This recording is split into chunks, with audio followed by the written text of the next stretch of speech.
Standardisation के लिए जो आपकी आपस की कम्युनिकेशन है, एक स्टैंडर्डाइज्ड जो डिज़ाइन है उसकी अप्रूवल, चाहे वो फुटपाथ्स का हो, चाहे वो पेवमेंट्स का हो, चाहे वो कॉबल स्टोन्स का हो, किसी चीज़ का भी हो, उसकी जो सीएस आपके ऑफिस की जिम्मेदारी है कोऑर्डिनेशन, बिकॉज एक शहर को नहीं पता कि दूसरा शहर क्या कर रहा है। Standardisation is your responsibility. जो भी हम जितना पैसा भी अभी लगा रहे हैं पंजाब डेवलपमेंट प्लान के ऊपर, जाहिर है बिलियंस है, फॉर्चून है इतनी बड़ी, और लोगों के जो ज़रूरियात हैं उनको मैं काट के ये कर रही हूँ। तो प्लीज़ मेक श्योर कि आपके पास सिर्फ ये प्लान नहीं है कि आपने सीवर लाइन बिछा दी है, आपने ड्रेनेज बिछा दी है और उसके बाद आपने सीमेंट से उसको बंद कर दिया तो हमारा पीडीपी हो गया। नो, आपके पास जो स्ट्रीट आप खोद रहे हैं, जो सड़क आप खोद रहे हैं, जो मोहल्ला आप खोद रहे हैं, आपके पास उसका end to end beautification plan होना चाहिए और everything has to be standardised. I again say footpaths, सड़क बन गई, फुटपाथ टूटे हुए हैं, उसका वो इम्पैक्ट ही नहीं आता। फुटपाथ साथ साथ बनाते जाएं, पेवमेंट साथ साथ बनाते जाएं, ग्रीन बेल्ट्स, ग्रीन स्पेसेस, जो पीएचए का पूरा कंपोनेंट है उसको साथ इंटेग्रेटेड रखें आप अपने तमाम पीडीपी के और एलडीपी के प्लान के अंदर। उसके बाद जो आपके इलेक्ट्रिसिटी पोल्स हैं, क्योंकि अब आप वो उखाड़ के नए बना रहे हैं, नए लगा रहे हैं, तो जो वायर्स हैं और जो केबल्स हैं, अगर वो हैपहैज़र्डली लगेंगी जैसे अभी लगी हुई है कि जमीन कोई टेढ़ी मेढ़ी, उसका वो इम्पैक्ट नहीं आएगा। तो जाहिर है जब आप इलेक्ट्रिसिटी पोल्स नए लगा रहे हैं या खोद के दोबारा लगा रहे हैं, प्लीज़ मेक श्योर कि जो इलेक्ट्रिसिटी वायर्स हैं, केबल्स हैं, उनको भी प्रॉपरली सिमेट्रिकली ऑर्गेनाइज करके आप वापस लगाएं। और उसके बाद जो जैसे सीएस ने कहा, बहुत इंपॉर्टेंट बात है कि यूटिलिटी कॉरिडोर्स जो हैं, जो अंडरग्राउंड होंगे, उनको एक कॉरिडोर बनाना ताकि अगर कल को गैस के लिए कोई प्रॉब्लम होती है तो एक पॉइंट से वो करें, ये ना हो कि दोबारा पूरी स्ट्रीट या पूरी सड़क, पूरा मोहल्ला जो है वो दोबारा उनको खोदना पड़े। दूसरा, जब हम सड़कें बना रहे हैं, खोद रहे हैं, दोबारा से लाइंस ले कर रहे हैं, जहाँ जहाँ स्ट्रीट लाइट्स नहीं हैं वहाँ क्योंकि ये सारा बेसिक काम जो है ये गाँव में नहीं हो रहा, ये शहरों में हो रहा है, तो हमें जो तहसीलों में हो रहा है, तो हमें जो स्ट्रीट लाइट्स हैं वहाँ पर उनकी अवेलेबिलिटी, उनको इरेक्ट करना, उनको लगाना ताकि लोगों को जो आसानी हो, वो भी बहुत इम्पॉर्टेंट है। उसके बाद मैंने देख लिया है कि मैन होल के कितने मतलब 50-60 हज़ार नया मैन होल कवर आ रहा है। तो मैन होल का भी अभी मैंने जो मिनिस्टर लोकल गवर्नमेंट है ज़ीशान, उन्होंने मुझसे एक अप्रूव करा लिया।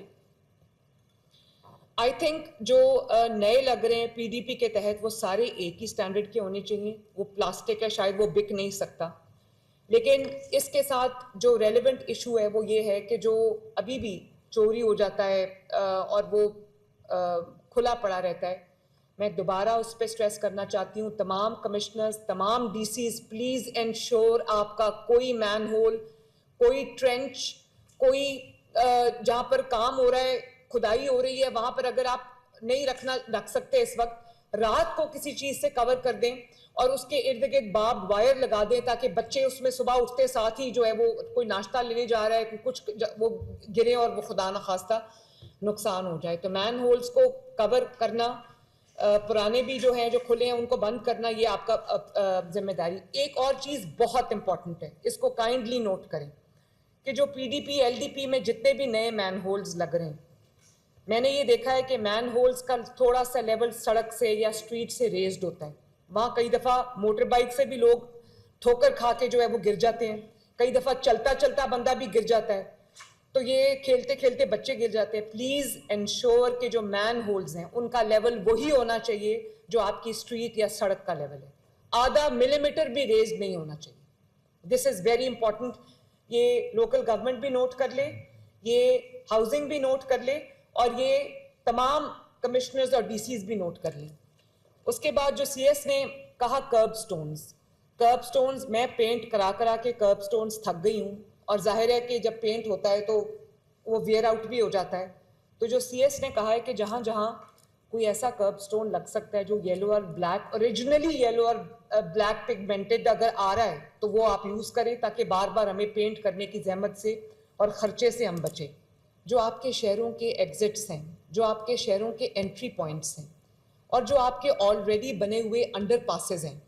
चाहे वो किसी ब्रिज के नीचे हो या कुछ भी, कोई भी अंडर पास बना हो, वो लोगों के डेंस बने हुए हैं, गंद के ढेर लगे हुए हैं, वहाँ पर नशई सोए होते हैं। तो तमाम अपने जो एग्जिट पॉइंट्स हैं, एंट्री पॉइंट्स हैं, अंडर पासेज हैं, जो ब्रिजेस के नीचे की स्पेस है, उसको सबको ब्यूटिफाई करें, बच्चों के खेलने की जगह बनाएं वहाँ पर। और जितना लोगों को आप इन्वॉल्व रखेंगे, जो बात मैं पहले कर चुकी हूँ लेकिन मैं दोबारा रिपीट कर रही हूँ, जितना आवाम को आप उनके ये जो ब्यूटिफिकेशन के अंदर उनका हिस्सा रखेंगे,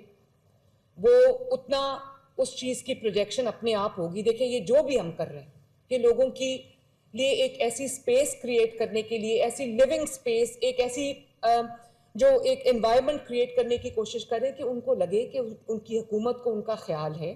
हुकूमत ने उनके सराउंडिंग्स को, उनके एनवायरनमेंट को उनके लिए ब्यूटिफाई किया है, उनके बच्चों के लिए उनकी जो एक माहौल को खूबसूरत किया है। तो प्लीज़ जहाँ जहाँ पे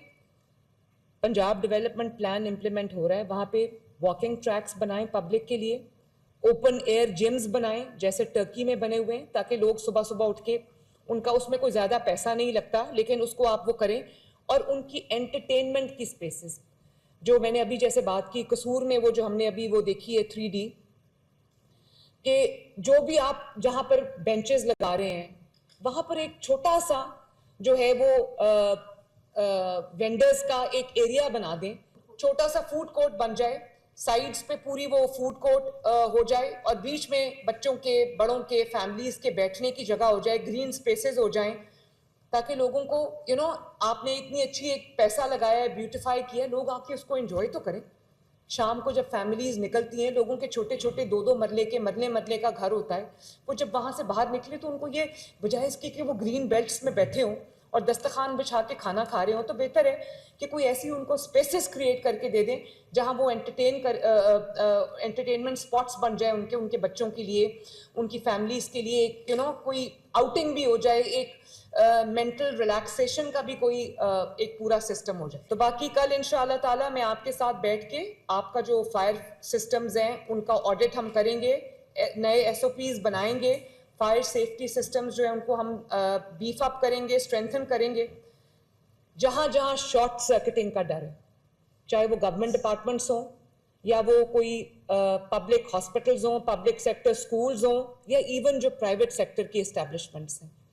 एक हमारा चेक जो है वो पूरा होना चाहिए कि कहीं फायर ये जो सेफ्टी मैकेनिज्म्स हैं और जो आपका जो शॉर्ट सर्किटिंग की वजह से खुदा न खास्ता जहां आग लग जाती है, तो वो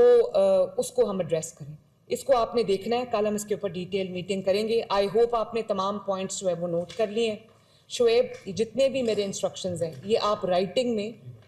व्हाट्सएप ग्रुप में, डिस्ट्रिक्ट मैनेजमेंट ग्रुप में आप डाल दें। ठीक है जी, thank you very much for your time जी। अल्लाह ताला हमें इसमें कामयाब। वज़ीर आला पंजाब मरीम नवाज़ तरक्याती मनसूबों के हवाले से ब्रीफिंग दे रही थी। वज़ीर आला मरीम नवाज़ का पंजाब के कमिश्नर्स और डिप्टी कमिश्नर से खिताब। उनका ये कहना था कि पंजाब में तरक्याती मनसूबों पर अरबों रुपये खर्च हो रहे हैं। तरक्याती मनसूबों में ग्रीन बेल्ट्स का तहफ़्फ़ुज़ यकीनी बनाया जाए। हर मनसूबे में ब्यूटिफिकेशन प्लान लाजमी होना चाहिए। उन्होंने अपने खिताब में ये भी कहा कि शहरों में स्ट्रीट लाइट्स की तनसीब यकीनी बनाई जाए। उन्होंने मज़ीद ये भी कहा कि तरक्याती मनसूबों के साथ साथ फुटपाथ की बर वक्त तामीर यकीनी बनाई जाए। जो